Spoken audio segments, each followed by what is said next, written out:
नमस्कार दोस्तों। चलिए बात करते हैं मानसून के बारे में। और किसका मानसून? Indian monsoon. सबसे पहले आपको जानना क्या जरूरी है, मानसून का अर्थ क्या होता है, यानी मानसून जो शब्द है वो क्या है, इसका अर्थ क्या होता है। मानसून जो शब्द है ये मौसम शब्द से बना है। ये मौसम जो शब्द है ये अरबी भाषा का शब्द है। कौन सी भाषा का शब्द है?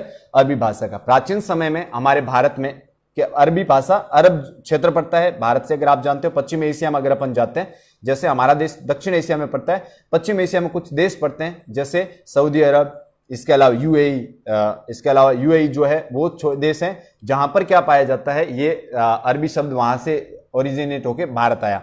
वैसे इसका मौसम जो शब्द आया ये अरबी से आया, इस वजह से हम इसको मानसून कहते हैं। चलिए इसके बारे में पूरा डिटेल में आपको बताऊंगा। पहले आप एक बार प्लीज शेयर कीजिए और लोगों को ज्यादा से ज्यादा क्या करिए, जोड़िए। अब ये मौसम शब्द आया अरबी भाषा से, अर्थ इसका क्या बन गया, यहां आकर के क्या बन गया, मानसून बन गया। मानसून का मतलब क्या हुआ? बारिश का आना या फिर जलवायु में जो हमारा मौसम आता है उसको हम क्या कहते हैं।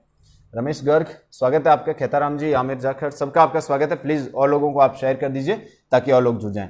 अब देखिए यहां पर अगर अपन बात करें जो इंडियन मानसून के बारे में, तो उस मानसून की शुरुआत कहां से होती है उसकी बात करते हैं। अब आपको यहां पे ये जानना जरूरी है कि मानसून जो है वो सबसे पहले भारत में किस राज्य में आता है। तो सबसे पहले भारत के जिस राज्य या जिस तट पर पहुंचता है वो केरल है, यानी केरल के तट पर सबसे पहले पहुंचेगा।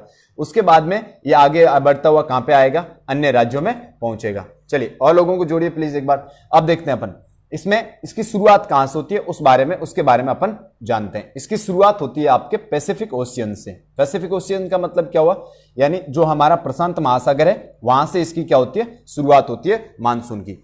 अब अपन जानते हैं इसके बारे में। अभी अगर आपने कभी इंडिया का मैप देखा हो तो साउथ इंडिया नीचे वाला हिस्सा अगर अपन देखते हैं तो एक साइड अरब सागर पड़ता है, दूसरी तरफ क्या पड़ती है, बंगाल की खाड़ी। और अगर इन दोनों को मिला दें तो इन दोनों को मिलाकर के हम लोग क्या कहते हैं, इन दोनों को मिलाकर के हम लोग कहते हैं हिंद महासागर, यानी इंडियन ओशियन।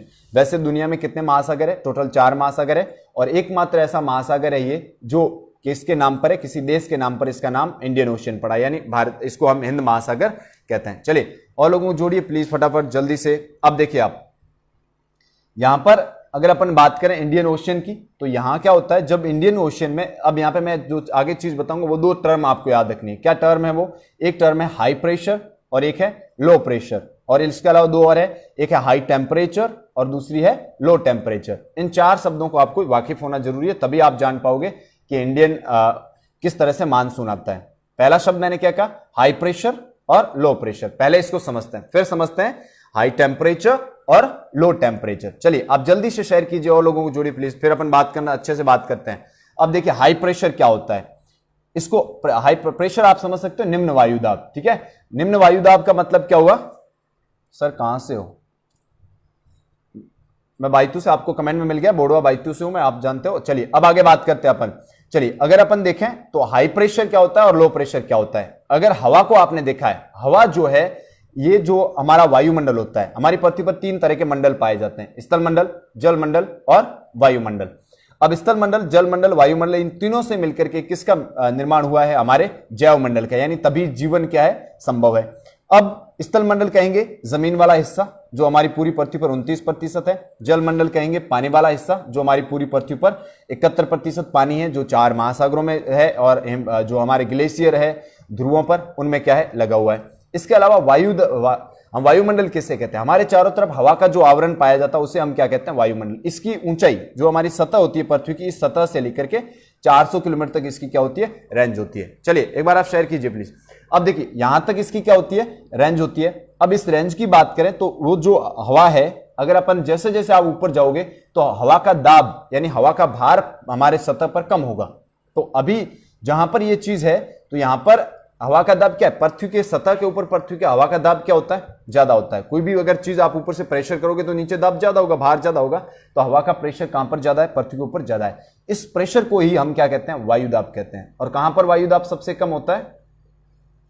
पारस बिश्नोई आपका स्वागत है, एक बार आप प्लीज शेयर कीजिए सभी, ठीक है। अब देखिए इसमें हवा का जो वायुदाब होता है वो किसके ऊपर? समुद्र की सतह पर समान होता है। अब हाई प्रेशर क्या है और लो प्रेशर क्या है? अब 2 चीज आप समझनी। अब समझते हैं टेम्परेचर को।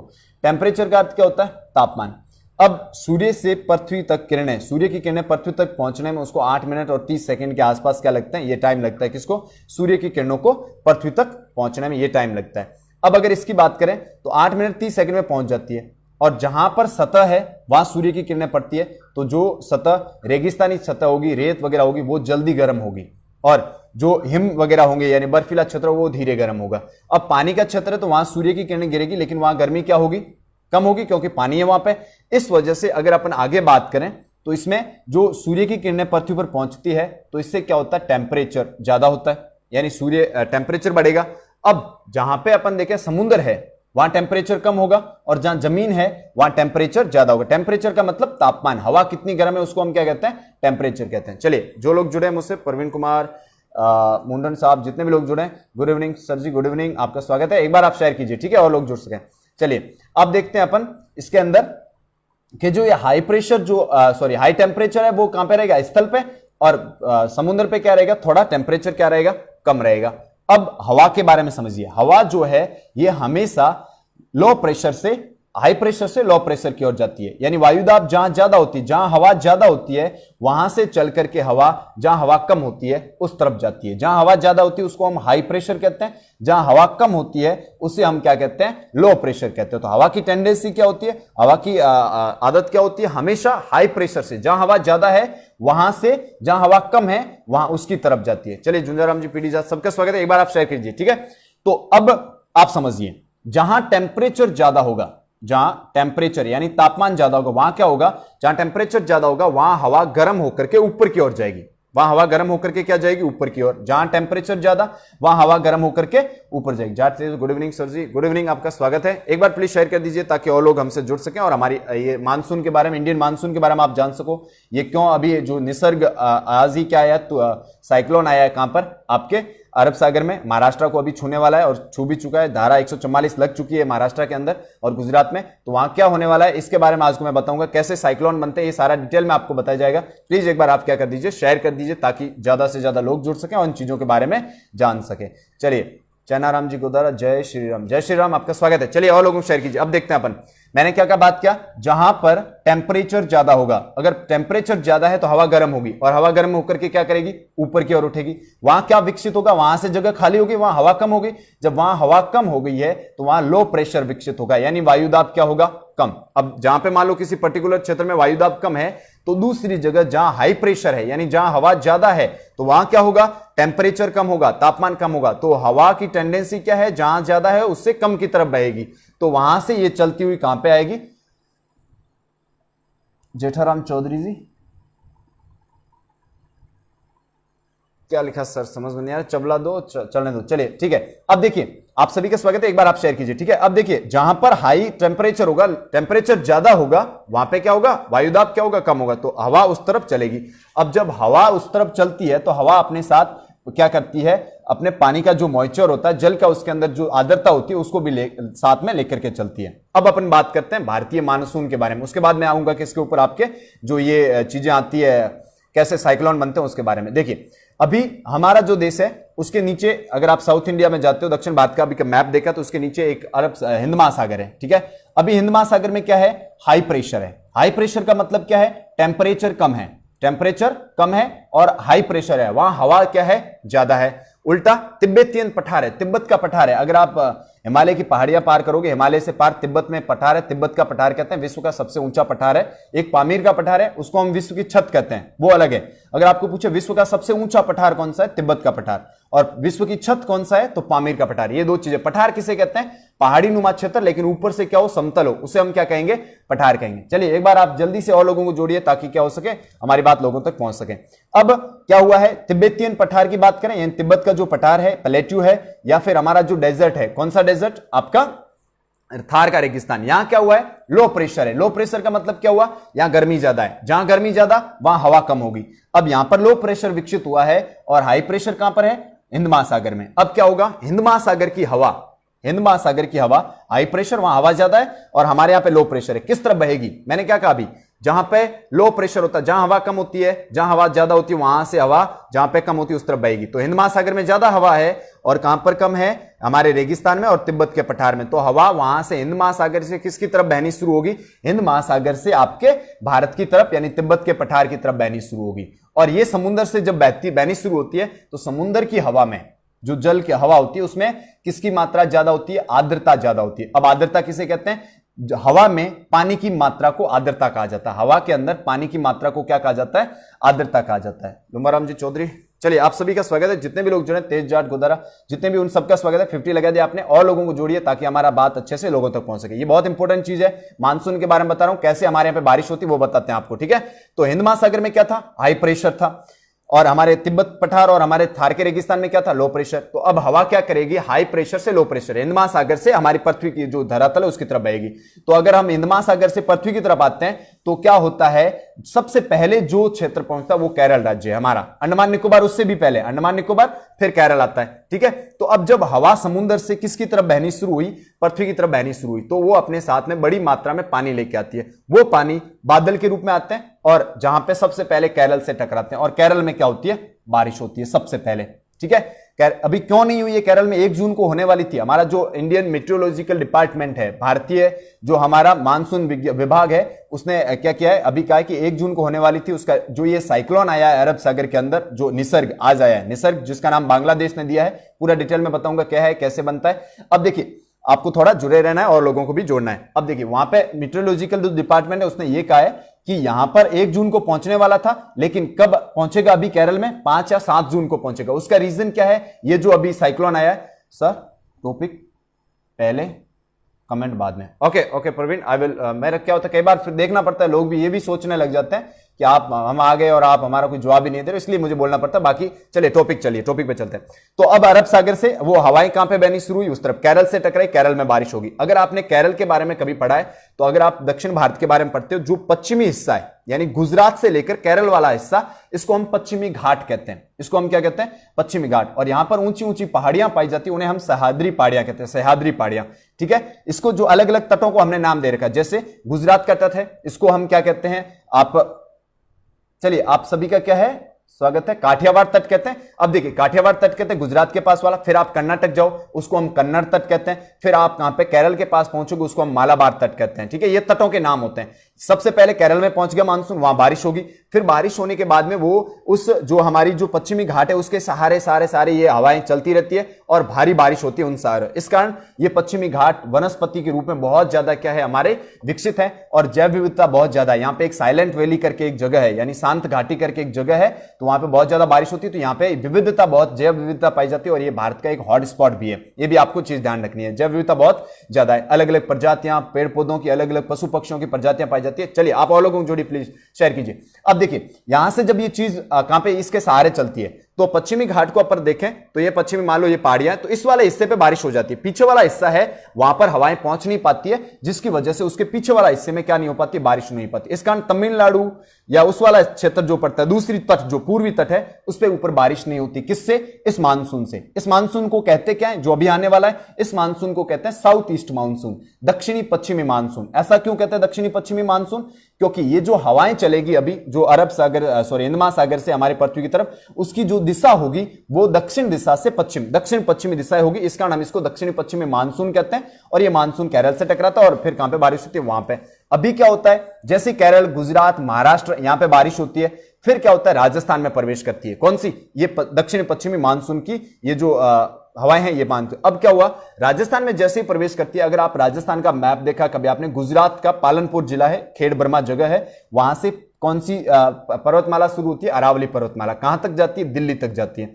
अगर आप ऐसे, ये समांतर है, तो इससे क्या होगा? जब बारिश आती है तो बारिश की हवाओं को रोकना जरूरी है। अगर बारिश चाहिए तो हवा रुकनी चाहिए। जब हवा रुकेगी तो बादल भारी होंगे, वो जमीन की तरफ, उनका गुरुत्वाकर्षण, जमीन का गुरुत्वाकर्षण उन्हें नीचे खींचेगा और वो बारिश होगी। नहीं तो क्या, हवा के साथ अगर बादल बह करके चले जाए तो बारिश नहीं होगी। अब ऐसे है, अरावली पर्वतमाला हवा को रोकती नहीं है। जब हवा को रोकती नहीं है तो क्या होता है? हवा चली जाती है तो बादल भी ऊपर ऊपर चले जाते हैं। इसकी वजह से राजस्थान में बारिश नहीं हो पाती है। कहां पर होती है? सिरोही के कुछ हिस्सों में होती है, जहां पर क्या है? पहाड़ ऊंचाई ज्यादा है और वहां से हवाओं को पहाड़ों द्वारा रोक लिया जाता है, वहां बारिश होती है। सिरोही के कुछ क्षेत्रों में होती है, माउंट आबू वगैरह में। बाकी राजस्थान में बारिश नहीं होती। इस कारण राजस्थान क्या रह जाता है? सूखा रह जाता है। कौन से? दक्षिणी पश्चिमी मानसून से, जो अभी आने वाला है। आया नहीं है, कुछ टाइम बाद में क्या होगा? आएगा। अब देखिए, पुखराज गोदारा, आपका स्वागत है, सभी का स्वागत है। एक बार ऐसा कीजिए, आप शेयर कीजिए, ठीक है, और लोग जोड़िए, ठीक है। अब देखिए, वहां से पार होने के बाद हिमालय अगर अपन देखते हैं तो हिमालय ऐसे आड़े तो हवाओं को रोक लेता है। तो हिमालय में हवाएं रुकने की वजह से पंजाब, हरियाणा, उत्तर प्रदेश, बिहार, जम्मू एंड कश्मीर, ये ऐसे क्षेत्र हैं जहां क्या होती है, भारी बारिश होती है। तो अभी इस मानसून से किस किस को बारिश मिलेगी आप समझ गए होंगे। दक्षिणी पश्चिम मानसून से केरल में बारिश होगी, इसके अलावा पश्चिमी घाट के सहारे बारिश होगी, राजस्थान में बारिश कम होगी क्योंकि राजस्थान में अरावली पर्वतमाला क्या पड़ती है, अरावली पर्वतमाला आपके समांतर पड़ती है, तो हवाएं रोक नहीं पाती, इस वजह से हवाएं ऊपर से गुजर जाती है और बारिश नहीं होती है। माउंट आबू में थोड़ी बहुत होती है। फिर हिमालय ऐसे आड़े पड़ता है तो हिमालय उसके रोक लेता है, हाई प्रेशर बनता है तो क्या होती है, जो हवा है वो क्या आती है, नीचे आती है, और जब हवा नीचे आती है तो बारिश होती है पंजाब, हरियाणा वगैरह उन स्टेट्स में। फिर कौन रह जाता है, अगर आप हिमालय को देखते हो, हिमालय के उस पार लद्दाख जो है हमारा, वो फिर से सूखा रह जाता है क्योंकि लद्दाख में हवाएं पहुंच नहीं पाती, ये बादल बरसते बरसते लगभग क्या हो जाते हैं, समाप्त हो जाते हैं, तो लद्दाख भी सूखा क्षेत्र है। अब एक चीज आपने देखी, दिनेश जी नमस्कार, नमस्कार जी, आपका स्वागत है, एक बार शेयर कीजिए, ठीक है। अब देखिए आपने ये चीजें देखी, केरल में बारिश होगी इस चीजों से, अब क्यों नहीं हुई, इस बार क्यों नहीं हुई, उसका रीजन जानते हैं अपन। उसका रीजन ये है कि अब इस बार इसलिए नहीं हुई, इसका रीजन है आपके जो ये साइक्लोन आया है, यानी जो निसर्ग आया अभी, और पहले एक साइक्लोन आया था अगर आपको याद हो, उम्फान करके, कौन सी जगह पे, पश्चिम बंगाल और उड़ीसा के पास में। चलिए शेयर कीजिए एक बार आप प्लीज। अब वहां पे ये साइक्लोन क्या करते हैं, अभी अपन साइक्लोन को समझते हैं। साइक्लोन का अर्थ क्या, इसको हम चक्रवात कहते हैं। क्या कहते हैं, चक्रवात। अब अपनी भारत की भाषा में बात कर, चक्रवात कहते हैं। अलग अलग देशों में इसके अलग अलग क्या होते हैं, नाम होते हैं। अगर आप ऑस्ट्रेलिया चला जाओगे इसको विली विलीज कहते हैं, अमेरिका चले जाओगे इसको टोर्नेडो कहते हैं, तो हरिकेन कहते हैं कहीं पे, तो ये अलग अलग नाम होते हैं इसको। हम जिसको साइक्लोन कहते हैं, चक्रवात कहते हैं, उसको साइक्लोन कहते हैं अंग्रेजी के अंदर। अब ये होता क्या है, ये होता है आपका समुद्र के अंदर लो प्रेशर विकसित होता है। समुद्र के अंदर क्या होगा, लो प्रेशर विकसित होगा, जिससे ये तूफान बनते हैं। कैसे बनते हैं सुनिए। अब समुद्र में कुछ जगह, अपन दो पर्टिकुलर जगह लेते हैं, जैसे आपका इंडियन ओशियन है, यानी हमारा हिंद महासागर है, उसके अंदर कोई इस पर्टिकुलर जगह है, वहां पे लो प्रेशर विकसित हो गया। लो प्रेशर विकसित होने का मतलब क्या हुआ, वहां टेम्परेचर ज्यादा है और वहां का पानी क्या है, गर्म है। जहां पानी गर्म होगा वहां क्या होगा, गर्म होकर पानी, हवा, वहां जो वहां पे हवा है वो गर्म होकर के ऊपर की ओर जाएगी। यानी हवा का सीधा सा आप सिस्टम रखिए, जहां तापमान ज्यादा होगा वहां हवा गर्म होगी, यानी जहां पे गर्मी ज्यादा होगी वहां हवा गर्म होगी, हवा गर्म होकर के ऊपर की ओर उठेगी। तो मान लो इंडियन ओशियन में, यानी जो हमारा अरब सागर है, इसमें क्या हुआ, लो प्रेशर विकसित हुआ, यानी हवा कम है, गर्मी ज्यादा है। तो गर्मी ज्यादा होने की वजह से वहां से हवा ऊपर उठेगी, हवा ऊपर उठेगी तो अपने साथ क्या लेके जाएगी, पानी को भी लेके जाएगी। अब क्या होगा, वहां जब वो चीज ऊपर उठ रही है तो पास में कोई जगह है या दूर पर कोई जगह है जहां पर हाई प्रेशर है। हाई प्रेशर का मतलब क्या है, वहां पे ठंड ज्यादा है, हवा ज्यादा है। तो हवा की क्या टेंडेंसी बताई मैंने आपको, हवा की टेंडेंसी होती है वो हाई प्रेशर से लो प्रेशर, जहां हवा ज्यादा उससे कम की तरफ भागेगी। तो वहां से कम की तरफ भागने के लिए हवा सीधा दौड़ती हुई किसकी तरफ, जहां पे लो प्रेशर विकसित हुआ है वहां जाएगी। वहां पहुंचने पे क्या होता है, वहां तो बहुत ज्यादा लो प्रेशर है, तो वो जो ठंडा पानी उधर से आया है, यानी जो गर्म पानी ऊपर उठ रहा था, वो ठंडा पानी जो आया वो भी गर्म होकर के उसके साथ ऊपर उठने लग जाता है, और इस तरह से वो पानी घूमने लगता है एक ही जगह पर, जिसको हम भंवर बनना कहते हैं। और जब ये भंवर बनता है, यानी इस तरह से ये घूमता घूमता ऊपर भंवर बनेगा, तो इसी को ही हम साइक्लोन कहते हैं। ये साइक्लोन की उत्पत्ति है। यानी जब समुद्र के अंदर क्या होगा, लो प्रेशर विकसित होगा, तो हाई प्रेशर से जो ठंडी, जो क्या है, लहरें हैं या जो ठंडी जो धाराएं हैं जल की, वो ठंडी धाराएं लो प्रेशर की तरफ जाती है। जब लो प्रेशर ज्यादा होता है, ठंडी धाराएं गर्म होकर के वो भी ऊपर उठनी शुरू हो जाती है, और वो ऊपर उठ के भंवर के रूप में घूमती है, और इसका जो केंद्र होता है वो समुद्र होता है। फिर क्या होता है, ये चक्र चलता रहता है, ठंडी हवा आती रहेगी, गर्म होकर ऊपर उठती रहेगी, ठंडी हवा आती गर्मों के ऊपर, फिर इसमें बादलों का निर्माण होता है, संघनन के माध्यम से बादल बन जाते हैं, और ये हवा समुद्र से कैसी तरफ, तटों की तरफ दौड़नी शुरू होती है। यानी ये जो हमारा साइक्लोन जो बना है, ये समुद्र से तट की तरफ दौड़ना शुरू होता है पानी के माध्यम से। जब ये तट पे पहुंच जाता है तब नुकसान पहुंचाता है। अभी जो निसर्ग जो तूफान है, निसर्ग जो साइक्लोन आने वाला आज आया है महाराष्ट्र के अंदर, वो इसी तरह बना, अभी आज पहुंच गया है कहां पर, महाराष्ट्र में। 144 क्या हो चुकी है, वहां पे लग चुकी है। ये अभी समुद्र में पहुंचा है, फिर गुजरात में आएगा, फिर जैसे जैसे ये जमीन की तरफ आता है इसका प्रभाव क्या होता रहता है, कम। पीछे इसकी शुरुआत क्या हुई, इंडियन ओशियन से, यानी हमारे हिंद महासागर से, वहां से इसकी शुरुआत हुई, तो वहां पे इसकी ताकत ज्यादा है, लेकिन समुद्र का पानी ज्यादा होता है तो उसकी ताकत वो धीरे धीरे धीरे धीरे क्या करते रहता है, कम करते रहता है। अब जब ये धरातल पहुंचेगा तो इसकी स्पीड पकड़ेगा, फिर इससे जो तटीय क्षेत्र होते हैं वहां बाढ़ आती है, वहां हवाएं 105 है 150 किलोमीटर की स्पीड से चलती है, तो इस 150 किलोमीटर की स्पीड में आपका घर भी उठ सकता है, पेड़ पौधे उखड़ जाते हैं, वनस्पति को बहुत ज्यादा नुकसान होता है, लोगों के घर टूट जाते हैं, जो हमारा लाइटिंग व्यवस्था है वो टूट जाती है, जो हमारी इंफ्रास्ट्रक्चर है, यानी जैसे रेल की पटरियां हैं, सड़कें टूट जाना, भूस्खलन होना, ये सब किसकी वजह से होगा। अभी आप कल अखबार पढ़ना, महाराष्ट्र में कितना नुकसान होता है उसका कल पता चलेगा, इस तूफान की वजह से। तो अभी आपको समझ में आया कि साइक्लोन कैसे बनता है। साइक्लोन का निर्माण इस तरह से होता है। अब इस साइक्लोन का निर्माण में किन किन चीजों का प्रभाव होता है, अब देखिए आप, अगर हम पृथ्वी की बात करें तो पृथ्वी गोल है। पृथ्वी क्या है? गोल है, ये आपको पता है। और पृथ्वी सूर्य के चारों ओर क्या लगाती है? चक्कर लगाती है, एक निश्चित परिक्रमा पथ पे। प्लीज एक बार शेयर कर दीजिए ताकि और लोग जुड़ सकें। हिंद महासागर एवं अरब में दक्षिण पश्चिम मानसून जो अभी आपका मैं कमेंट नहीं पढ़ पाऊंगा, बाद में मैं पढ़ के आपको क्या चक्रवात का नामकरण कौन करता है ये किस आधार पर होता है। चलिए हाँ, चक्रवात का नामकरण बता देते हैं।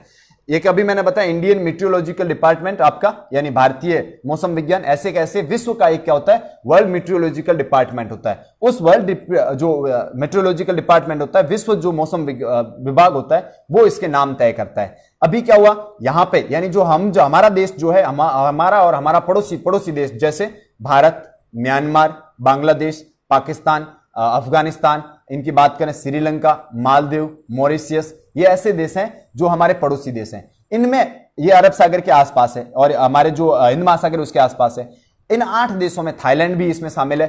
तो इन देशों में क्या होता है, अगर तूफान आता है तो जो हमारा इंटरनेशनल जो हमारा मीटियोलॉजिकल डिपार्टमेंट उसने दे रखा है कि आप 8 मिलकर के क्या कीजिए, तय कीजिए कि आपके तूफान का नाम क्या होगा। पहले जो तूफान आया आपके बंगाल की खाड़ी में, उसका नाम उम्फान रखा गया। वो नाम किसने रखा? थाईलैंड ने रखा। अब क्या हुआ, एक देश 8 नाम दे सकता है। एक देश कितने नाम दे सकता है? 8 नाम। 64 नाम पूरे हो गए, क्योंकि अभी हाल ही में कई सालों में क्या हुआ, बहुत ज्यादा तूफान आए हैं, बहुत ज्यादा साइक्लोन आए हैं। कहां पर? आपके इन अरब के सागर में और बंगाल की खाड़ी में। इसका नाम पूरे हो गए। अभी ये जो नाम दिया, ये 65वां नाम है। और ये नाम किसने दिया आपको ध्यान रखना है, ये नाम बांग्लादेश ने दिया है। आज जो हमारा तूफान आया है, इसका नाम बांग्लादेश ने दिया है और इसका नाम क्या रखा गया है? निसर्ग रखा गया है। जो पीछे उम्फान आया था, ध्यान रखना, बंगाल की खाड़ी में आया था। आज जो तो आया है ये अरब सागर के अंतर्गत है। अगर आप इंडिया का मैप ऐसे देखते हो नीचे से, तो लेफ्ट जो हमारा किसकी तरफ, पश्चिम दिशा की तरफ होता है, उसको अरब सागर कहते हैं। पूर्व की दिशा तरफ उसको हम बंगाल की खाड़ी कहते हैं। बंगाल के पास में इसका नाम बंगाल की खाड़ी हो गया। आई होप आपको समझ में आ गया होगा कि इसका नामकरण कैसे होता है। इसका नाम क्या रखा गया? निसर्ग रखा है। किस देश ने रखा है? बांग्लादेश में। आपको किसी भी एग्जाम में क्या किया जा सकता है? पूछा जा सकता है। अभी आप थोड़ा सा समझिए, पृथ्वी के बारे में बता रहा था। पृथ्वी गोल है, परिक्रमा करती है किसके चारों तरफ? सूर्य के चारों तरफ। कितने दिन लगते हैं? 365 दिन लगते हैं परिक्रमा करने में। और घूर्णन करने में कितने दिन लगते हैं? 23 घंटे 56 मिनट 48 सेकंड। अब मैक्सिमम इसका नाम, इसको क्या करते हैं? 24 घंटे मानते हैं। और हमारा एक दिन होता है 24 घंटे का। अब जब ये पृथ्वी क्या करती है? घूर्णन करती है। किस दिशा में घूर्णन करती है? पश्चिम से पूर्व की ओर। तो हमारा जो पृथ्वी है उसके ऊपर पानी कितना है? 71% पानी है। अगर आपने कभी क्या किया हो, किसी बड़े टब को लेकर के उस टब में पानी भरिए और पूरा मत भरिए, उसको आप थोड़ा सा, आधे से थोड़ा अधिक रखिए, यानी 71% आप पानी भरिए उस टब में।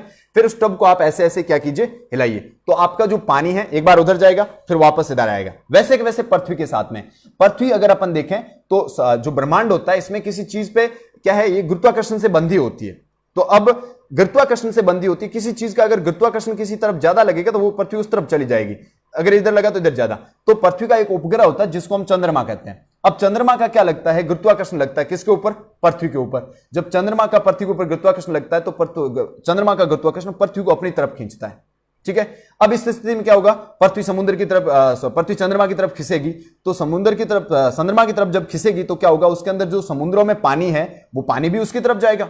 जब वो पानी उसकी तरफ जाता है तो फिर हमारा पीछे एक बल लगता है जिसको हम कहते हैं अपकेंद्रीय बल। वो बल क्या करता है? पृथ्वी को वापस खींचता है, क्योंकि पृथ्वी का खुद का गुरुत्वाकर्षण है, वो वापस खींचता है। तो जैसे ही चंद्रमा पृथ्वी को अपनी तरफ खींचता है तो पानी में उफान आता है जिसको हम ज्वार कहते हैं। वापस खींचता है तो पानी बैठ जाता है, उसको हम भाटा कहते हैं। ठीक है, ये ज्वार भाटा होता है। अब जब पृथ्वी पश्चिम से पूर्व की ओर घूम रही है तो पानी भी पश्चिम से पूर्व की ओर घूमेगा। पानी भी किस तरफ घूमेगा? पश्चिम से पूर्व की ओर। लेकिन टेम्परेचर की वजह से कोरियोलिस प्रभाव लगता है। कोरियोलिस प्रभाव की वजह से क्या होता है? यहां पे अलग अलग क्षेत्रों में अलग अलग हवाएं दौड़ती, लहरें अलग अलग तरीके से दौड़ेगी। इस वजह से क्या होता है? अलग अलग क्षेत्रों में क्या आती है? अलग अलग मानसून आता है। कैसे? अपन बात करें, जैसे एक दो प्रभाव यहां पे सामने आते हैं, आपके सामने दो शब्द आएंगे। एक आएगा जो एग्जाम में कई बार पूछे गए और आपको पूछे भी जाएंगे।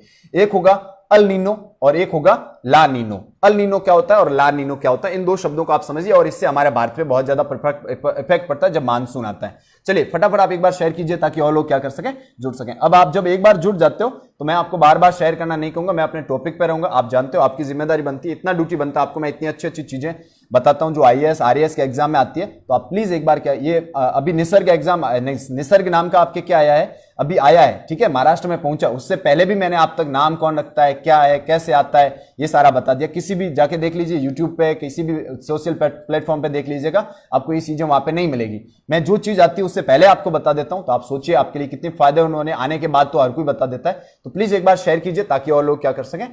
सबसे अधिक उपग्रह किस ग्रह के? सबसे अधिक उपग्रह है आपके बृहस्पति के, ठीक है, बृहस्पति जो है उसके सर्वाधिक उपग्रह है। उपग्रह का मतलब चांद, ठीक है, जैसे हमारा एक चांद है, पृथ्वी का एक ही उपग्रह चंद्रमा।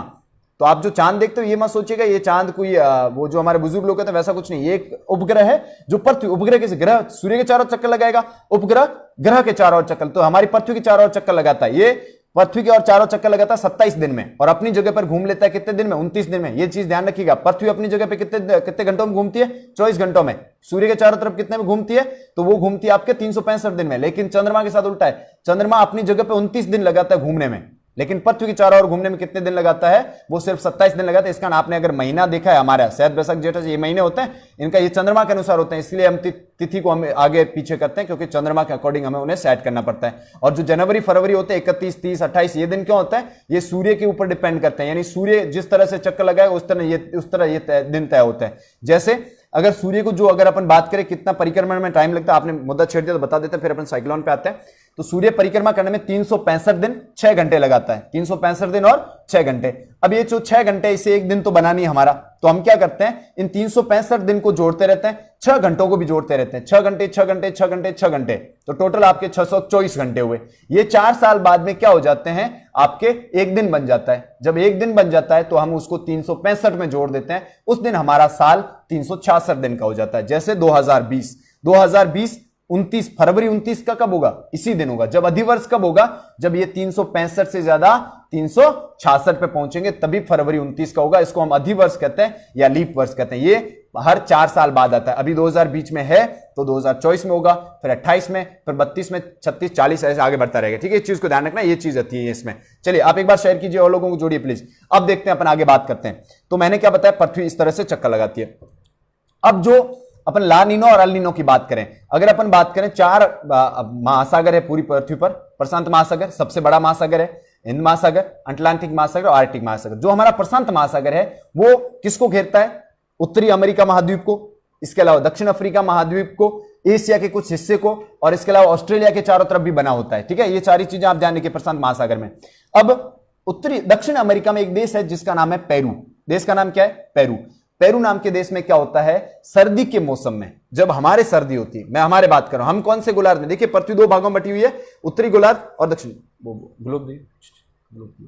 अब देखिए पृथ्वी कितने गोलार्धों में बटी हुई है? 2 गोलार्धों में बटी हुई है। कौन सा गोलार्ध? उत्तरी गोलार्ध और दक्षिणी गोलार्ध। हमारा देश जो पड़ता है वो कौन से गोलार्ध में पड़ता है? उत्तरी गोलार्ध में पड़ता है। और जो पेरू वगैरह साउथ अमेरिकन जो कंट्रीज है वो कौन से में तो कौन से में पड़ते हैं? आपके साउथ हेमिस्फीयर में पड़ते हैं। जो पेरू है वो दक्षिण में। तो जब हमारे सर्दी होती है तो उनके क्या होती है? गर्मी। जब उनके गर्मी होती है तो हमारे सर्दी होती है। अभी देखिए हमारे सर्दी है, सॉरी हमारी गर्मी है तो उनके क्या होगी? सर्दी होगी। उसका रीजन जान देखिए, अभी मैं आपको बताता हूं किस तरह से आपका हेमिस्फीयर होते हैं। देखिए मेरे पास ग्लोब है, आप देखिए इसको समझिए आप, ठीक है। थोड़ा सा शेयर भी कर दीजिए और लोगों को। ये आप देखिए, ये पृथ्वी है, ठीक है। जब आप आसमान में देखते हो, आपको अभी आप जुड़े हो तो आपको बता देते हैं, ये पृथ्वी है।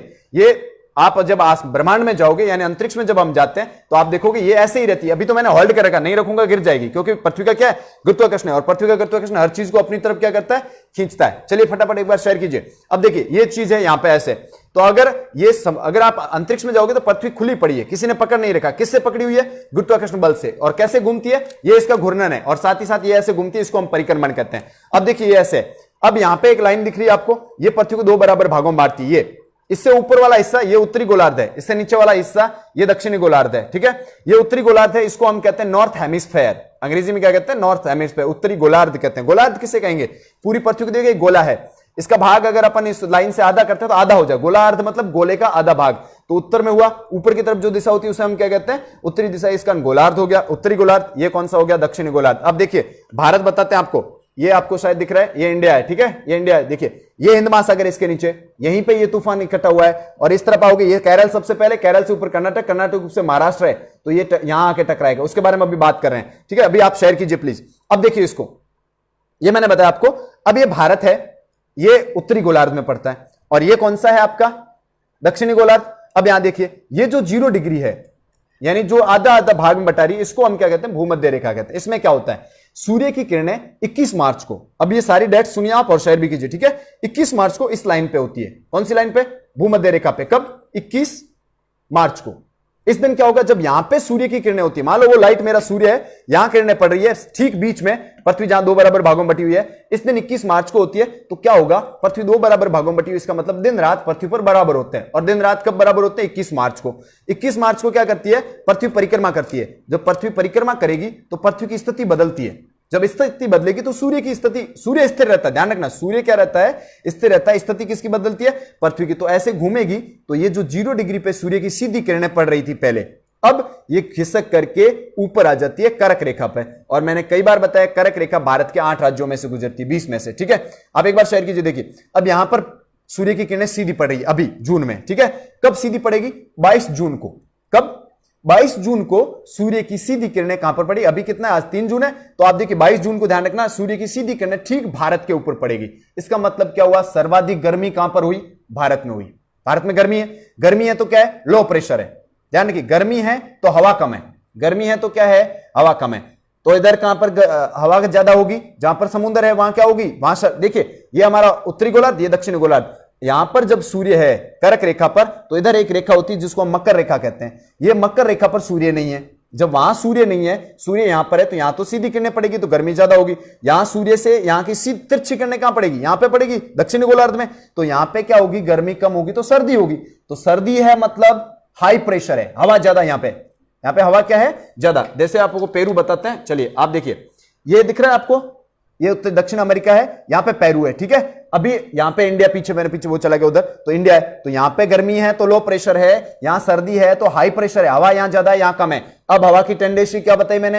हवा की मैंने बताया हवा जहां पे ज्यादा होती है वहां से कम की ओर जाएगी। तो इस कहां से? इस पेरू से हवा किस तरफ जाएगी? इस तरफ। लेकिन अभी नहीं, कब जाएगी? जब यहां पर देखिए यहां पर हमारे देश में सर्दी होती है तो यहां क्या होगा बताइए? यहां पे गर्मी होगी। कहां पर? दक्षिण अमेरिका में। तब क्या होगा? यहां गर्मी होगी तो लो प्रेशर होगा। सर्दी कहां पे होगी? आपके यहां पर। तो यहां से जो हवाएं हैं वो इस तरफ चलेगी लो प्रेशर की ओर। यहां पे बारिश होगी। कहां पर?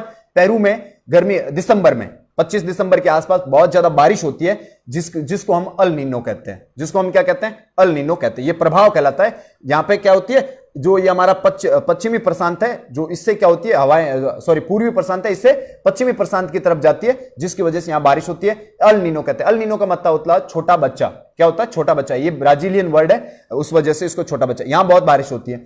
फिर क्या होगा? जैसे ही हमारे गर्मी का मौसम, हमारे यहां गर्मी का मौसम आएगा तो लो प्रेशर कहां हुआ? लो प्रेशर हो गया हमारे इंडिया के अंदर, यहां पे। फिर क्या होगा? जो यहां पे हाई प्रेशर है, यहां से हवाएं चलनी शुरू होगी और इंडिया की तरफ आई। देखिए ये सारा क्षेत्र देखिए आप, यहां पे सारा पानी है, ठीक है। अब पानी में क्या होगा? तापमान कम होगा। जमीन पे क्या होगा? तापमान ज्यादा होगा। तो जहां पे तापमान ज्यादा वहां लो प्रेशर। ये चीज मैं बार बार क्यों कह रहा हूं? ये जरूरी है, जानना जरूरी है। जहां जमीन है, जहां गर्मी ज्यादा है, देखिए high temperature low pressure. High temperature मतलब गर्मी ज्यादा तो क्या होगा? हवा कम। जहां गर्मी कम यानी सर्दी ज्यादा, वहां टेम्परेचर कम, ठीक है। सॉरी टेम्परेचर हाई प्रेशर यानी प्रेशर क्या होगा? ज्यादा। अब देखिए हाई प्रेशर यहां ज्यादा है तो हवा की टेंडेंसी यहां चलेगी, तो हवा इस तरफ आएगी। तो अभी क्या हुआ?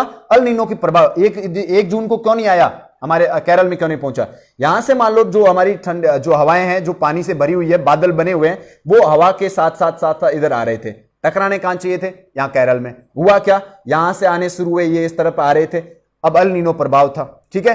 अभी क्या हुआ? ये अरब सागर आपका यहां दिख रहा होगा आपको, इसमें क्या हुआ? लो प्रेशर विकसित हो गया। अभी लो प्रेशर कहां था? यहां जमीन पे था, तिब्बत के पठार में। तिब्बत का पठार यहां ऊपर, यहां हमारा जो रेगिस्तान है यहां पर, ठीक है। यहां पे लो प्रेशर था तो यहां पर क्या हुआ? Low pressure. अभी क्या हो गया? यहां अरब सागर में और लो प्रेशर विकसित हो गया। लो प्रेशर का मतलब क्या हुआ? हवा कम है, ठीक है।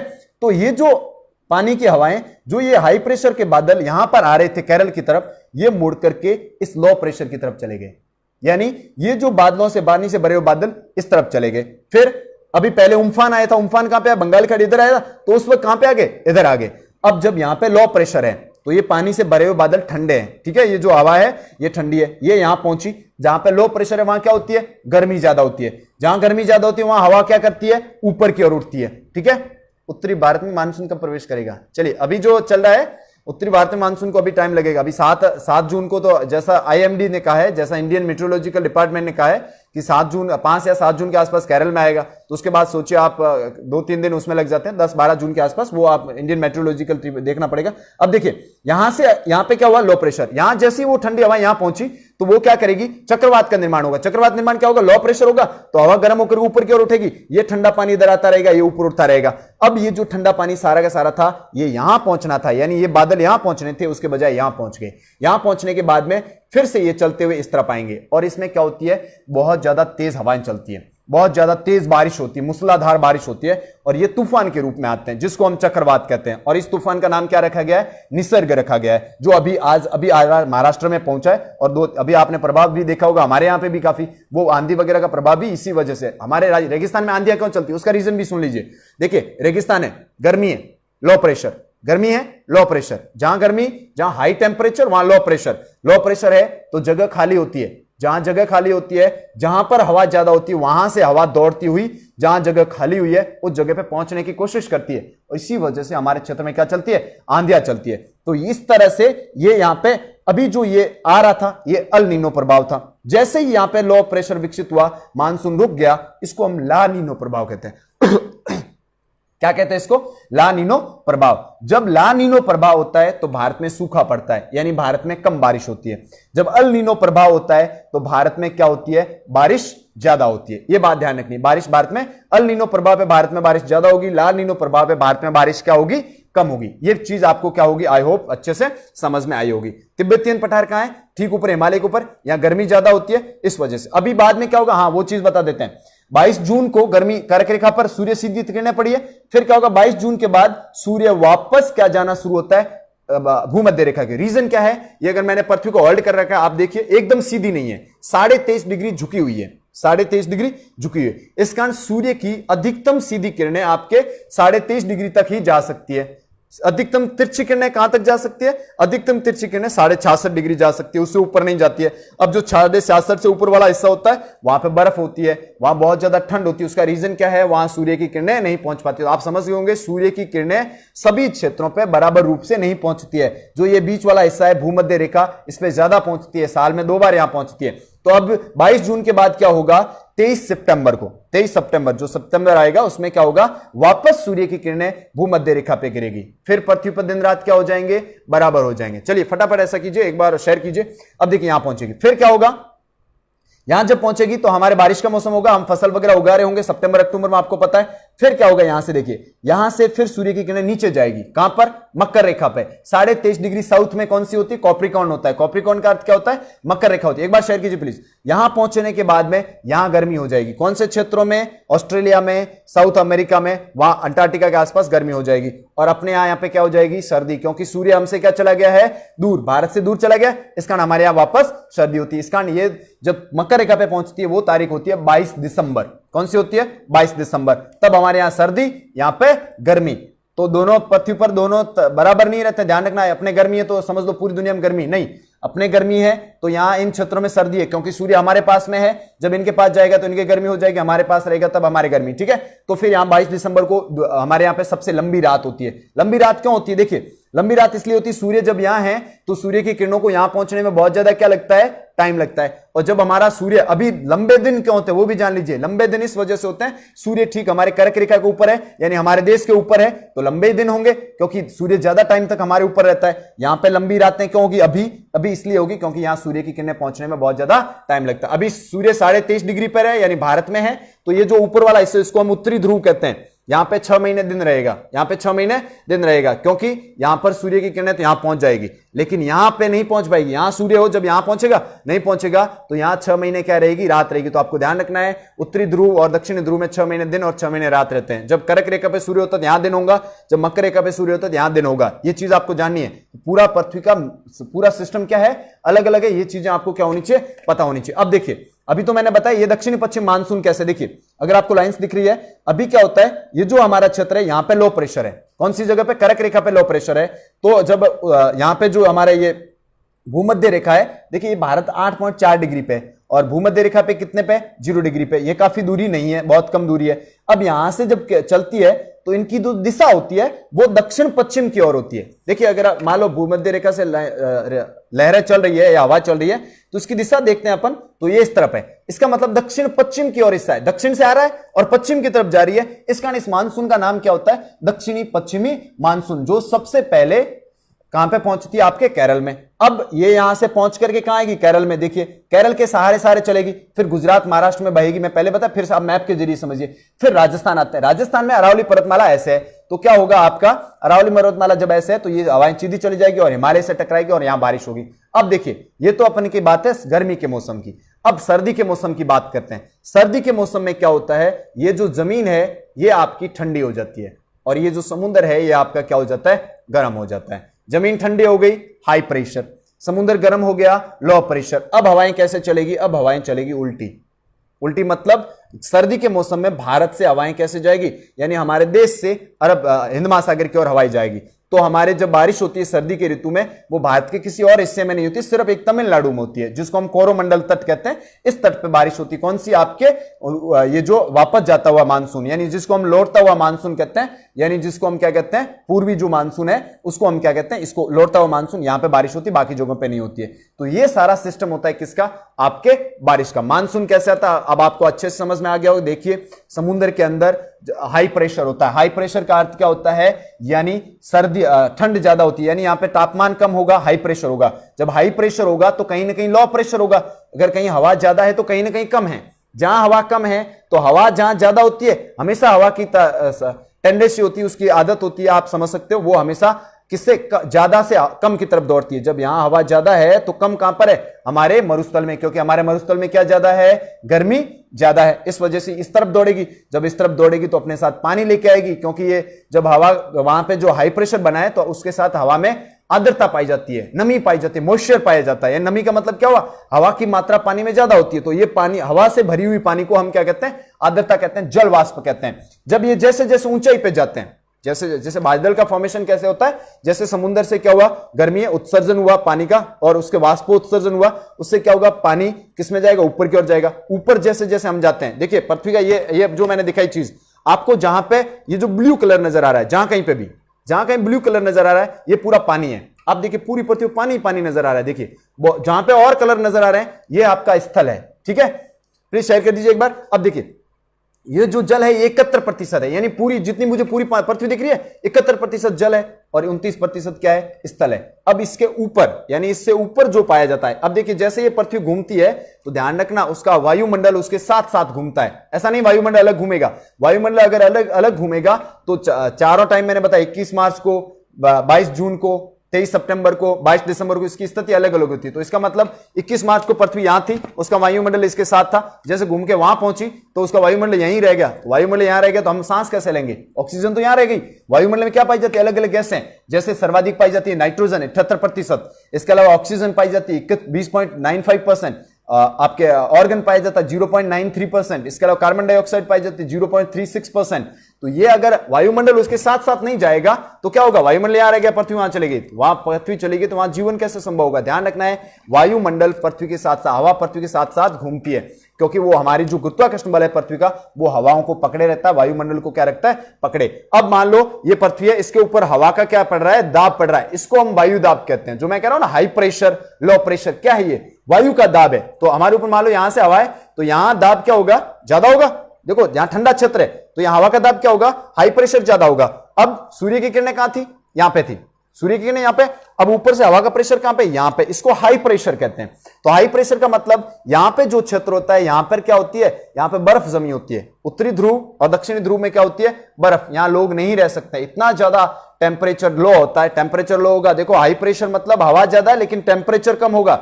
जब टेम्परेचर कम होगा तो यहां लोग जिंदा नहीं रह पाते। इस कारण ये क्षेत्र में, आप यहां सबसे नीचे एक महाद्वीप है, देखिए अंटार्कटिका, यहां कोई मनुष्य नहीं रहता है। इसको हम क्या कहते हैं? मानव विहीन महाद्वीप कहते हैं, क्योंकि मनुष्य रह नहीं सकता, जिंदा नहीं रह सकता, क्योंकि बहुत ज्यादा क्या होती है? सर्दी होती है। अब सूर्य की किरणें कहां पर पड़ती है? सर्वाधिक किरणें पड़ती है भूमध्य रेखा पर, या मरुस्थल होंगे। तो दुनिया का सबसे बड़ा मरुस्थल कौन सा है? सहारा मरुस्थल, वो यहां अफ्रीका में है। इसके अलावा जो थार का मरुस्थल हमारे राजस्थान में, तो यहां पे गर्मी ज्यादा है। अब देखिए मुझे बताइए, यहां पे हाई प्रेशर है, यहां पे लो प्रेशर, यहां गर्मी ज्यादा है तो क्या होगी? हवा कम, यहां गर्मी कम है तो क्या होगी? हवा ज्यादा। तो ये जो समुद्र का पानी है क्या टेंडेंसी हवा की, किस तरफ बहना, हाई प्रेशर से लो प्रेशर की ओर, ज्यादा हवा से कम हवा की ओर। तो ये जब हवाएं ऐसे बहेगी तो क्या समुद्र का पानी ऐसे नहीं बहेगा? यस, समुद्र का पानी भी इस तरफ आएगा। तो जब ये समुद्र का पानी इस तरफ आएगा तो ये कैसा पानी है? ठंडा। यहां कैसा पानी है? गर्म। जब यहां पानी गर्म है तो ये ठंडा पानी क्या करेगा? यहां आकर के इस गर्म पानी में मिलेगा। जहां पानी गर्म होता है वो गर्म पानी ऊपर की ओर उठता है, ठीक है, ऊपर की ओर उठता है। तो यहां आकर के ये ठंडा पानी गर्म होकर के ऊपर की ओर उठेगा। जब ये पानी ऊपर की ओर उठेगा तो क्या होगा? ऊंचाई पे जाएगा हवा के साथ साथ। जब ऊंचाई पे जाता हवा तो ऊपर जाकर के किससे टकराती है? हमारा एक सौभ मंडल होता है उसकी सीमा से टकराती है। अब 7-8 किलोमीटर पहुंचने के बाद में क्या होता है? जैसे जैसे आप पृथ्वी से ऊपर जाओगे, प्लीज एक बार शेयर करो। चलिए, इतनी अच्छी बात बता रहा हूं, आप एक बार शेयर कीजिए। देखिए, जैसे ही पानी क्या जाता है? ऊपर जाता है। हवा के साथ जब पानी क्या जाता है? ऊपर जाता है, तो क्या होता है? वहां पर तापमान कम होता है, क्योंकि ऊंचाई पे जाने पे 165 मीटर जाने पे, कितने मीटर? 165 मीटर जाने पर 1 डिग्री तापमान कम हो जाता है। तो आप 1 किलोमीटर जाओगे, 1 किलोमीटर ऊंचाई पे जाओगे, 6 डिग्री तापमान क्या हो जाएगा? कम। आपका 6 डिग्री तापमान क्या हो गया? कम। अब मान लो 8, मैं कह रहा हूं 8 किलोमीटर पे क्या है? 8 किलोमीटर पे बादल बनते हैं, या 7 या 8, कई बादल अलग अलग होते हैं, ठीक है, 4-5 किलोमीटर पे भी बनते हैं, 7-8 किलोमीटर पे भी बनते हैं। तो वहां पे बादल बनते हैं, तो वहां क्या है? बहुत ज्यादा लो प्रेशर है, तो वो बर्फ का रूप ले लेते हैं, यानी आप समझ सकते हो झागनुमा बन जाता है, बर्फ का रूप लेते हैं। अब क्या हुआ? धीरे धीरे और बादल जुड़ेंगे आपस में, क्या करते? जुड़े जाएंगे। अब जब जुड़ेंगे तो ये भारी हो जाएंगे, और जब ये भारी हो जाएंगे तो हवा उनको क्या नहीं कर पाएगी? पकड़ के नहीं रख पाएगी। जब इनको हवा पकड़ के नहीं रख पाएगी तो आपको पता ऊंचाई पे बन गए। अब मान लो यहां बादल बन गया और ये पृथ्वी है, तो पृथ्वी का गुरुत्वाकर्षण बल होता है। पृथ्वी में मैं कोई चीज है, जैसे मैंने ये चीज है, मैं नीचे फेंका, वापस क्यों आ रही है? क्योंकि पृथ्वी के अंदर एक क्या है? अब ताकत है जो इस चीज को क्या खींच रही है? नीचे की ओर खींच रही है। तो जब बादल ऊपर हवा में तैर रहा है तो पृथ्वी का गुरुत्वाकर्षण उसको अपनी ओर नहीं खींचेगा, अपनी ओर खींचेगा, तो बादल नीचे आना शुरू होता है, क्योंकि हवा कम हो गई। हवा कब तेज चल रही है तब तक तो बादल बहता रहेगा हवा के साथ, लेकिन कम होते ही वो बादल क्या आना शुरू होगा? नीचे। जैसे नीचे आएगा तापमान कम होगा, सॉरी तापमान ज्यादा होगा, क्योंकि ऊपर ठंड ज्यादा है, नीचे गर्मी ज्यादा है, तो तापमान क्या होगा? ज्यादा। जैसे जैसे तापमान ज्यादा होगा, बर्फ आप जानते हो किसमें बदल जाएगी? पानी में। पानी ऐसा है जो H2O ऐसा है जो 3 चीजों में पहुंचता है। सर कल की क्लास एनआरसी और सीए पे लेनी चाहिए, ऐसा है। इसमें एनआरसी सीए बहुत विवादित विषय है, बहुत से लोग नाराज भी हो जाते हैं, इसमें मैं जाना नहीं चाहता हूं, फिर भी मैं फैक्ट्स अगर कुछ है तो वो मैं आपको बता दूंगा, ठीक है। चलिए, इस मुद्दे पे मैं ज्यादा पॉलिटिकल इश्यू होते हैं तो फिर लोग क्या होते हैं? नाराज होता है और फिर अच्छी बात नहीं रहती। इस कारण मैं देखूंगा, अगर फैक्ट्स आपको बता दूंगा, बाकी चीजें अपन नहीं करेंगे, पॉलिटिकली हम इसको क्या नहीं करेंगे? रिव्यू नहीं करेंगे। चलिए करेंगे बात इसमें। देखिए, अभी आप सुनिए मेरी बात, एक बार आप शेयर कीजिए। देखिए, अभी मैंने क्या कहा? बादल नीचे आएंगे, बादल नीचे आएंगे तो तापमान बढ़ेगा, तापमान बढ़ेगा तो बर्फ पानी में पिघल जाएगी, और बूंदों के रूप में हमारे यहां पे क्या होती है? बारिश होती है। इसी को हम बारिश कहते हैं। तो अभी क्या हुआ? हमारे मानसून कैसे आएगा? देखिए, यहां पर हाई प्रेशर है, यहां पर लो प्रेशर है, समुद्र की हवा इस तरफ आएगी, तो यहां आकर के हवा जो यहां जो हवा आ रही है वो यहां पे ऐसा नहीं है कि पानी पानी पे दौड़ रही है हवा, हवा तो ऊपर दौड़ रही है, ऊपर बादल बन चुके हैं। जब बादल बन चुके हैं, जब यहां पहुंचती है कौन? केरल के पास में, तो केरल के पास में पहाड़ियां हैं, ठीक है। जब केरल के पास में पहाड़ियां हैं तो क्या होती है? ये पहाड़ियां हवा को रोकती है। जब जमीन पे हवा चल रही तो पहाड़ी रोकेगी कि नहीं रोकेगी हवा को? जब हवा को रोकेगी, हवा रुक गई तो बादल भी रुक गए ऊपर। जब बादल ऊपर रुक गए तो ऊपर रुका हुआ बादल वहां खड़ा नहीं रह सकता है, वो नीचे की ओर आएगा। नीचे की ओर आएगा तो वो पिघलेगा, पिघलेगा तो इस केरल के आसपास ये जितने भी पश्चिमी घाट है इस पे बारिश होगी, भारी बारिश होगी, ठीक है। फिर बादल तो चलते रहेंगे, हवा पूरी सारी तो एकदम से ऐसे नहीं एकदम रोक दिया, धीरे धीरे धीरे जैसे जैसे हवा को पहाड़ों से रास्ता मिलेगा वैसे वैसे निकलती रहेगी, तो वैसे वैसे निकलती रहेगी तो आगे बढ़ते रहेंगे। फिर गुजरात में आएगी, फिर महाराष्ट्र में आएगी, फिर राजस्थान में आएगी। अब राजस्थान में क्या होता है? अरावली उसको रोकती नहीं है इन हवाओं को, ठीक है, तो इस वजह से वो निकल जाती है। ये चीज समझ में आई। ये तो था दक्षिणी पश्चिम मानसून। ये जो अब ये मानसून आता है 2 भागों में बढ़ जाता है। इस तरफ केरल की तरफ आएगा उसको हम अरब सागर का मानसून कहते हैं, और जो इस तरफ आएगा उसको हम कहते हैं कौन सा मानसून? इसको थोड़ा सा समझिए आप, फिर अपन रैप अप कर लेंगे, ठीक है। ये समझ लीजिए मानसून अभी आने वाला है तो आपको बहुत फायदा होने वाला है इस चीज का। तो देखिए, यहां से जब आएगा तो ये बंगाल की खाड़ी में आ जाता है। कौन सी खाड़ी में आ जाता है? बंगाल की खाड़ी में। इस तरफ अपन राज्य देखें, तमिलनाडु में नहीं हो पाता क्योंकि तमिलनाडु में क्या है? यहां पर बारिश नहीं हो पाती। उसके बाद में उड़ीसा, ये जो हमारा पश्चिम बंगाल है। फिर अपन इधर आते हैं मणिपुर, मेघालय, त्रिपुरा, नागालैंड, सिक्किम, असम, अरुणाचल प्रदेश, ये इधर राज्य पड़ते हैं, ठीक है। पूर्वोत्तर राज्य कहते हैं, 7 बहनें कहते हैं, 7 सिस्टर्स कहते हैं। एक बार आप शेयर कीजिए प्लीज, ठीक है। अब देखिए, बंगाल की खाड़ी से जो बादल बने थे वो यहां आएंगे, यहां आकर के मेघालय में, कहां पर? मेघालय में एक जगह है मौसिनराम, जगह का नाम सुनिएगा, मौसिनराम। वहां 3 तरह की पहाड़ियां पाई जाती है, गारो, खासी और जयंतिया, ये पहाड़ियां हैं, ठीक है। अब जब यहां हवा यहां आती है, ये पहाड़ियों की आकृति कीप नुमा है। कीप देखा कभी आपने? कीप कोई भी चीज होती है ऊपर से क्या हो, कीप बड़ी हो, और अंदर से क्या हो, सिकुड़ी हो, कीप नुमा होती है। जैसे कि पेट्रोल डीजल भरते हुए लोगों को देखा, उसको कीप कहते हैं, तो वो कीप नुमा है, पहाड़ियों की आकृति। तो यहां जब हवा एंटर तो हो जाती है, ऊपर से हवा क्या हो जाती है, एक बार एंटर हो जाती है, लेकिन हवा को बाहर जाने का रास्ता नहीं मिलता। जब हवा इन पहाड़ियों में, मौसिनराम मेघालय में पहाड़ियों को बाहर जाने का रास्ता नहीं मिलता है, तो क्या होती है, हवा यहां फंस गई, बाहर नहीं निकल पाई। जब बाहर नहीं निकल पाई तो क्या हो गया, बादल नीचे आएंगे, यहां भारी बारिश होती है। दुनिया की सबसे अधिक बारिश मेघालय के मौसिनराम में होती है। मेघालय राज्य की एक जगह है मौसिनराम, उसका रीजन पता चला, हवाएं इधर से आई, कौन सी खाड़ी से, बंगाल की खाड़ी से भरी हुई थी, और कौन सी जगह पे, आपके इस मौसिनराम में जो ग्यारो, जयंतिया और जो खासी पहाड़ियां, उनमें फंस गई, क्योंकि पहाड़ियों की आकृति कैसी है, कीपनुमा। एक बार शेयर कीजिए। चलिए, आप शायद बहुत से लोग आप में से ऐसे होंगे जो ये चीजें पहली बार सुन रहे होंगे। चलिए, अगर आप साइंस के स्टूडेंट हैं तो भी आप जान लीजिए, एग्जाम में बहुत काम आने वाली चीजें, एग्जाम में नहीं हो तो आपकी लाइफ में बहुत काम आने वाली। आपको पता होना चाहिए कैसे हमारे यहाँ पे, हमारे राजस्थान में बारिश कम क्यों होती है, वो मैं अभी बताता हूं, आप सुनिए क्यों कम होती है हमारे, खासकर बाड़मेर में, और क्यों कम होती है वो भी जान लीजिएगा। जाइएगा कहीं मत, एक बार शेयर कीजिए, ठीक है। फिर अपन चलते हैं। देखिए, बंगाली खाड़ी में आई, यहां पे गारो खासी मेघालय में बहुत ज्यादा भारी बारिश होती है, दुनिया की सर्वाधिक बारिश होती है। फिर ये हवाएं धीरे धीरे यहां से निकलती है, तो यहां से निकलने के बाद अपन देखें पश्चिम बंगाल में बारिश होगी, झारखंड वहां बारिश होगी, बिहार, उत्तर प्रदेश, पंजाब, हरियाणा, उधर एक दिशा, इसकी हवाओं की एक दिशा किसकी तरफ, हिमालय की तरफ चली जाएगी, तो इन राज्यों में क्या होगी, बारिश होगी। एक दिशा किस तरफ आएगी, छत्तीसगढ़, मध्य प्रदेश, और फिर हमारे राजस्थान में आएगी, कौन सी, ये इस तरफ से बहती हुई।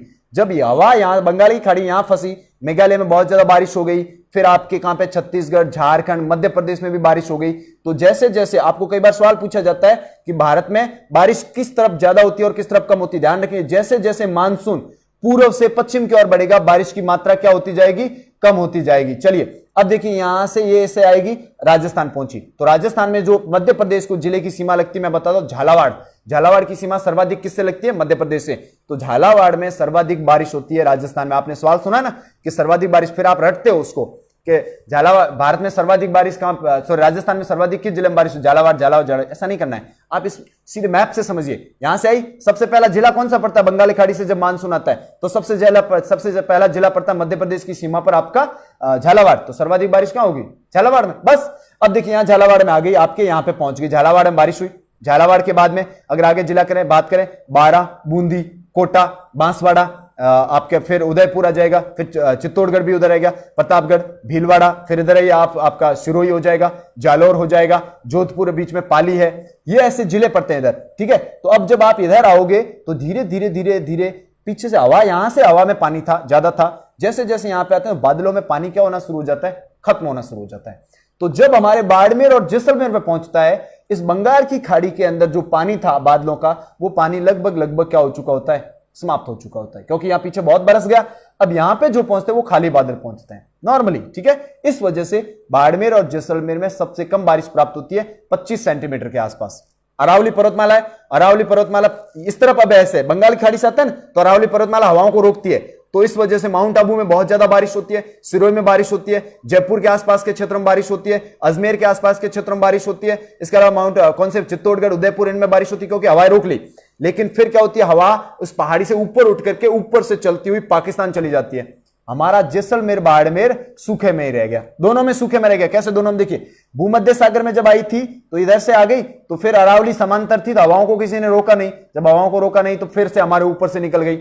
इधर से बंगाल की खाड़ी से आई तो इधर किसने रोका, अरावली ने रोका, लेकिन फिर ऊपर उठ करके, क्योंकि जहां गर्मी होगी वहां हवा का संवहन होगा, हवा ऊपर की ओर उठेगी, ऊपर उठ करके पाकिस्तान की तरफ चली गई। हम तो फिर से क्या रह गए, सूखे। सम, जैसलमेर का सम क्षेत्र भारत का सबसे कम क्या प्राप्त करने वाला जगह है, बारिश प्राप्त करना है। मेघालय, मौसिनराम सर्वाधिक बारिश, जैसलमेर जो सम है ये दुनिया के उन क्षेत्रों में आता है जहां सबसे कम बारिश होती है, और उससे प्रभावित हमारा बाड़मेर भी है, यानी जहां हम रहते हैं। तो हमारे कम बारिश क्यों होती है, इसका रीजन ये है, अभी जो बारिश हुई है वो मानसून की बारिश नहीं है, ध्यान रखना। ये तो इन तूफानों की वजह से इधर उधर हाई प्रेशर, लो प्रेशर बना है और बादल बने, और वो बादल हमारे क्षेत्र तक पहुंच गए, इस वजह से आंधी और क्या हो रही है, आपकी बारिश हो रही है। किन क्षेत्रों में, इन क्षेत्रों में। तो आपको ये चीजें ध्यान रखनी है, एक बार शेयर कीजिए। देखिए, फिर हमारा राजस्थान ऊपर से क्या है, रेगिस्तान है, तो रेगिस्तान है तो गर्मी ज्यादा है, गर्मी ज्यादा है तो मतलब क्या है, लो प्रेशर है।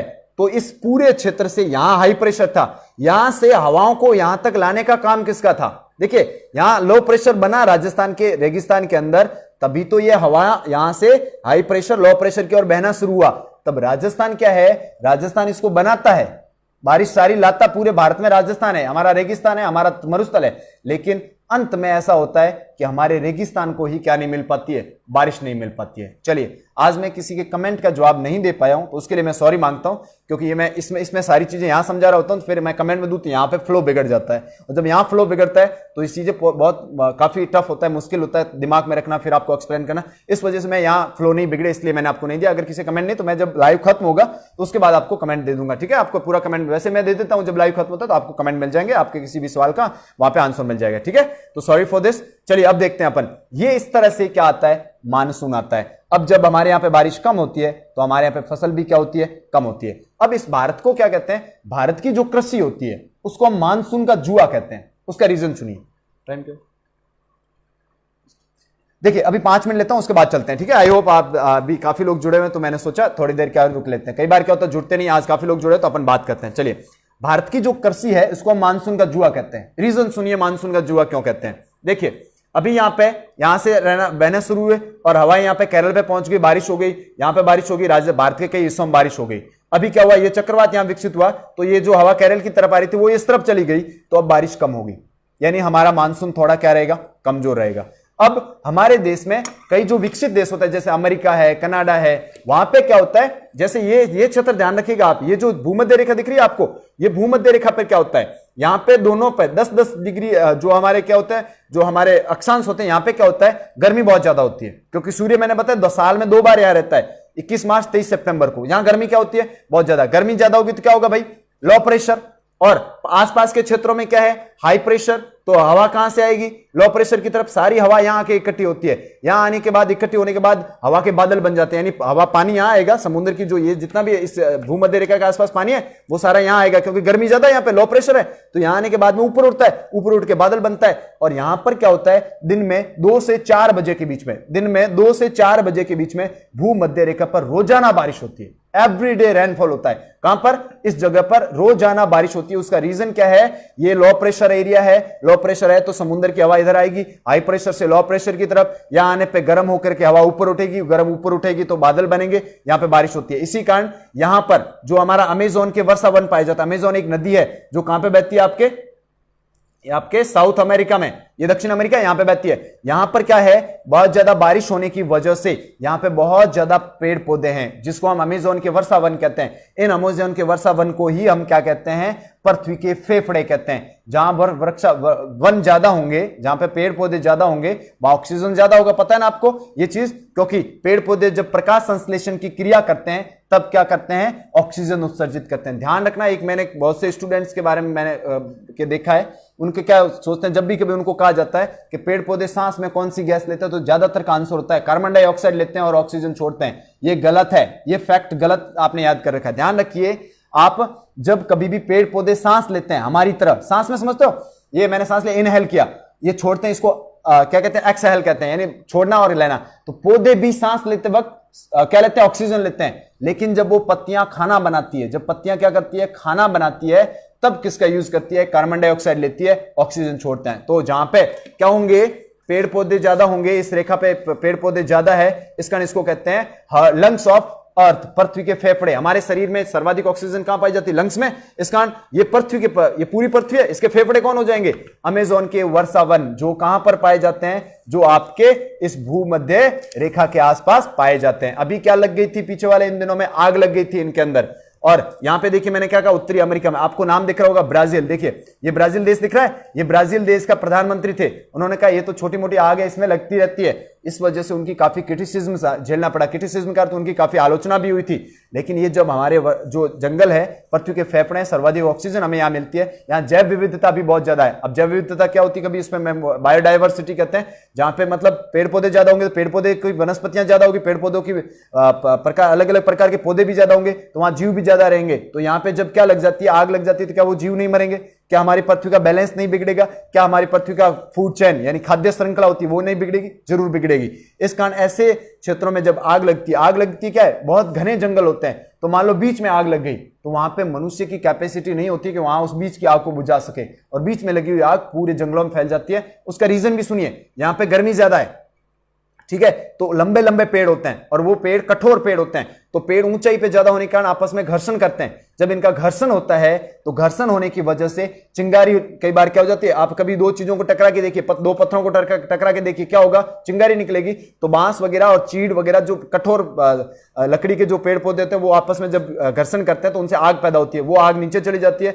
और वो पूरा जंगल क्या पकड़ लेता है, आग पकड़ लेता है। और इसके लिए मानव निर्मित कारण भी कई बार क्या होते हैं, इसके पीछे रीजन होते हैं। ऐसा कैसा ऑस्ट्रेलिया में भी होता है, क्या होता है, आग लग जाती है कई बार। इस वजह से इन चीजों को आपको ध्यान, ये क्लाइमेट चेंज का मुद्दा है, मैं कभी आपके इसके ऊपर पूरा लेके आऊंगा आग पे, ठीक है, या फिर क्लाइमेट चेंज पे, यानी जलवायु परिवर्तन क्या है उस पर अपना पूरा बात करेंगे। तो अब देखिए इस तरह से ये पूरा मानसून आता है कहां पर, हमारे भारत के अंदर, और इस तरह से क्या होती है, बारिश होती है। आई होप आपको ये चीज अच्छे से क्या होगी, समझ में आई होगी और आपको मेरा क्लास पसंद आया होगा। आप इतने लोग जुड़े हो अभी, रोजाना जिन लोगों को पता नहीं, जो आज नए जुड़े मेरे साथ में, रोजाना 8 बजे लाइव आता हूं, रोजाना 8 बजे लाइव आता हूं, 7 दिन 7 अलग अलग सब्जेक्ट पे, ठीक है। 7 दिन 7 अलग अलग विषयों के बारे में जानते हैं आप, करंट अफेयर्स के बारे में जानते हैं, हिस्ट्री के बारे में जानते हैं, जियोग्राफी, पॉलिटिक्स, एंटरटेनमेंट, ऐसी बहुत सारी चीजें जिनके बारे में, राजस्थान, इंडिया, सबके बारे में बताता हूं, उसके बारे में बात करते हैं। तो रोजाना 8 बजे मुझसे जुड़िए, लाइव जुड़िए। और एक रिक्वेस्ट रहेगा, आज जैसे आपने शेयर किया है और लोगों को आप शेयर कीजिए, तो आपको इतनी अच्छी चीजें, देखिए मुझे पता है कि ये चीजें आप यूट्यूब से कहीं से, लेकिन आपको फेसबुक पे लाइव कभी ऐसी चीजें शायद ही मिलती होगी, कैसे शायद ही कोई ऐसे समझाता होगा। इस वजह से, इस इनिशिएटिव से, मेरे इस प्रोग्राम से आप जुड़िए, रोजाना जुड़िए, ज्यादा से ज्यादा शेयर कीजिए, ज्यादा लोगों तक पहुंचाइए। देखिए जो आज तूफान आया है, जो साइक्लोन आया, उसका प्रभाव हमारे राजस्थान पे भी पहुंचेगा। तो 1-2 दिन में, आने वाले दिनों में हो सकता है हमारे यहाँ पे आंधी, हो सकता है बारिश देखने को मिले। उसका कारण क्या है, ये चीजें जानने की कोशिश कीजिए, आपके लाइफ का हिस्सा होती है। इन चीजों को जब तक आप जानोगे नहीं, तब तक आप इस जीवन में क्या चीजें, ये आपके जैसे कोई स्टूडेंट भी नहीं भी है यहाँ पे, मान लो मेरे साथ काफी लोग स्टूडेंट, लेकिन अगर नहीं भी हो तो ये चीजें आपके लाइफ में बहुत काम आ सकती है। कोई पूछता है, आपके बुजुर्ग लोग आपको बता देते हैं कि भाई इस टाइम बारिश होगी, उनको क्या पता होता है, ये सारी चीजें उन्हें नॉलेज होती है। उन्हें उनका एक क्या होता है, हर साल वो खेती करते हैं, तो उनको पता होता है कि हाँ ये जब टाइम आता है, ये महीने जब आते हैं तब बारिश होती है, मानसून आता है। तो अभी ये चीजें आपको भी जाननी है, हम इग्नोर कर देते हैं, ठाए बुढ़ियन में ये होवे नहीं हुए। जैसे कोई बुजुर्ग लोग होता है, साइंस के बारे में बताओ, हनुमान चौधरी, साइंस, कौन सा साइंस, चलिए मैं वैसे एक बात बताऊं, मैं साइंस बैकग्राउंड से नहीं हूं, तो आप ये मत सोचिए कि मैं फिजिक्स, केमिस्ट्री और आपका जो बायोलॉजी उसके बारे में नहीं बता पाऊंगा, क्योंकि मैं आर्ट्स से रिलेटेड चीजें लेकर था, क्योंकि वो मेरा सब्जेक्ट था। तो 12th में भी आर्ट्स था, बाद में भी ग्रेजुएशन, पोस्ट ग्रेजुएशन सभी आर्ट्स में, तो उसके ऊपर मैं ज्यादा डीप में नहीं जाऊंगा। अगर किसी चीज से रिलेटेड चीजें होती है तो मैं उसके बारे में, साइंस के बारे में बात कर सकता हूं, ठीक है। चलिए अब अपन बात करते हैं इसके बारे में। अगर आप ये चीजें, नॉर्मल चीजें भी अगर आप जान लेते हो तो भी आपके जीवन में क्या हो सकती है, बहुत फायदेमंद। तो ये जो निसर्ग आया है महाराष्ट्र के अंदर, अभी 144 धारा लगी हुई वहां पे, और उसके अलावा बहुत ज्यादा काफी नुकसान भी हो सकता है। तो हम आशा करते हैं कम नुकसान हो, जैसा उम्फान के साथ हुआ, कम नुकसान हुआ। इसके लिए हमारा एनडीएमए काम करता है, नेशनल डिजास्टर मैनेजमेंट अथॉरिटी, इसके लिए काम करती है। और आईएमडी, इंडियन मेट्रोलॉजिकल डिपार्टमेंट होता है, वो समय समय पर सूचनाएं जारी करता है कि आपको किस तरह से इससे बचे रह सकते हैं, इसके क्या प्रभाव हो सकते हैं। तो इससे लाइटिंग बहुत ज्यादा खराब हो जाती है, इंफ्रास्ट्रक्चर, इंटरनेट, ये सारी चीजें क्या हो जाती है, टूट जाती है, और हमें काफी क्या उठाना पड़ता है, नुकसान उठाना पड़ता है। तो अब नुकसान कितना होगा वो तो समय बताएगा, और बाकी चीजें अपन क्या करेंगे, फिर कभी इन चीजों के बारे में बात करेंगे। कल फिर मिलते हैं रात 8 बजे। आप आज इतना जुड़े, आपने इतना प्यार दिया, उसके लिए आपका बहुत बहुत धन्यवाद, और आगे भी आप ऐसे करते रहिए, जुड़ते रहिए। चलिए एक छोटी सी कविता है मेरी, वो मैं आपको सुना देता हूं चलते चलते, फिर अपन क्या करेंगे, रैप अप कर लेते हैं, और फिर मैं क्या हो जाता हूं, चलता हूं। मैंने जैसा कि मेरा आपको पता है, मैं विद्यार्थी जीवन के ऊपर क्या लिखता हूं, कविता लिखता हूं। तो मैंने पहले एक कविता लिखी थी, उसकी 2 लाइनें मैं आपको आज सुनाना चाहता हूं। चलिए, अभी पहले मैंने पीछे एक सुनाई थी, आज भी आप सुन लीजिए, 4 लाइनें। मैं थोड़ा इतना ज्यादा मैं मटेरियल लिखा तो थोड़ा देख के सुनाऊंगा, फिर भी आप सुनिएगा जरूर, ठीक है। चलिए सुनिए। अभी तो तेरे पीछे अपनी एक कविता हो चुकी, चलिए वो लाइनें भी आपको सुना दूं मैं। चलिए पीछे सुना दे, पूरी सुना देते हैं। आप काफी लोग जुड़े, 5 मिनट समय लगे, पूरी सुना देते हैं। विद्यार्थी तू थोड़ा संभल, ये अच्छी कविता लिखी मैंने, आप एक बार बताइए कैसी लगी, ठीक है। विद्यार्थी तू थोड़ा संभल, मेहनत के इस मर्म को समझ, मेहनत के इस मर्म को समझ। मैं जानता हूं तेरी राह बहुत मुश्किल है, मैं जानता हूं तेरी राह बहुत मुश्किल है। तू जानता है तेरी मंजिल बहुत दूर है, तू जानता है तेरी मंजिल बहुत दूर है।